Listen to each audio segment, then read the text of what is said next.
Titre du podcast, le podcast Infoformat, épisode du jour. Voilà, bonjour et bienvenue sur le podcast Infoformat. Chaque semaine, nous vous offrons un aperçu de l'actualité technologique et des dernières avancées dans le domaine de l'intelligence artificielle, mais également sur les réseaux, la maintenance informatique, et plus encore.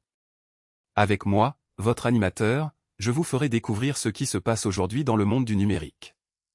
Au programme de cet épisode, nous allons commencer par l'actualité de l'intelligence artificielle. OpenAI a récemment fait une offre d'achat de 7 milliards de dollars à ses employés, ce qui pourrait avoir des conséquences sur le marché immobilier de San Francisco. Ensuite, OpenAI lance un nouveau modèle cybersécurité, destiné à combattre les attaques AI en multipliant. Il s'agit d'une extension du programme Daybreak d'OpenAI, qui a pour but de renforcer la défense cybernétique. Mais cela n'empêche pas que Mark Zuckerberg a publié un manifeste de 6,500 mots sur les systèmes d'intelligence artificielle personnelle. Cette initiative suscite des réactions mitigées, certains estimant qu'elle renforce les craintes quant à la prise de contrôle par l'IA. Ensuite, nous passons au sujet du Claude Code, un logiciel d'intelligence artificielle qui va commencer à agir en autonomie à partir du prochain 10 août. On sait déjà qu'il a permis de faire des avancées significatives sur la fonction Riemann Zeta, et qu'Anthropic s'est engagé à utiliser des marques d'eau pour permettre aux utilisateurs de différencier l'IA de la contenu généré par les humains. Ensuite, Claude a également fait des progrès dans la recherche sur la fonction Riemann Zeta, et a permis de dépasser la limite des 0.0 à 67,2%.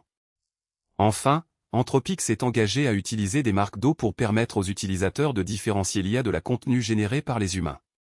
Nous reprenons ensuite l'actualité de l'OpenAI, avec le fait qu'ils ont confié leur nouveau modèle chasseur de 0D à des défenseurs. Cela devrait permettre de mettre en place une meilleure sécurité pour la cyberdéfense. Ensuite, OpenAI a effectué une vente d'actions de 7 milliards de dollars à un prix de 852 milliards de dollars, ce qui est en fait l'une des entreprises les plus valorisées au monde.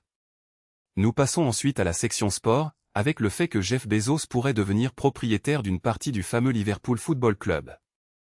Ensuite, nous parlons des réseaux, et de l'utilisation de la Tor, une plateforme internet anonyme qui permet aux utilisateurs de naviguer sur le web en se cachant. Malheureusement, la plateforme dépend encore largement de l'altruisme des volontaires, mais les prix des hébergements sont en constante hausse. Ensuite, nous parlons de l'IPMI, Intelligent Platform Management Interface, qui pourrait fournir une porte d'entrée potentielle dans les réseaux d'entreprises. Cette plateforme est présente dans presque tous les serveurs et offre des fonctionnalités telles que le contrôle du courant électrique, l'accès à la console et les mises à jour de firmware. Toutefois, elle peut également servir de sanctionner backdoor, porte d'entrée sanctionnée, pour les cybercriminels. Ensuite, nous parlons des comptes utilisateurs sur Internet.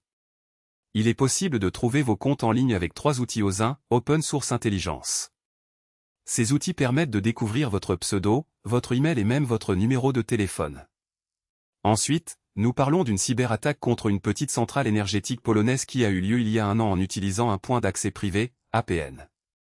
Cette attaque a permis aux hackers de mettre en danger la sécurité de la centrale. Ensuite, nous parlons d'une attaque par chaîne de fournisseurs qui a touché les plugins de BDTM, un développeur de logiciels web pour WordPress.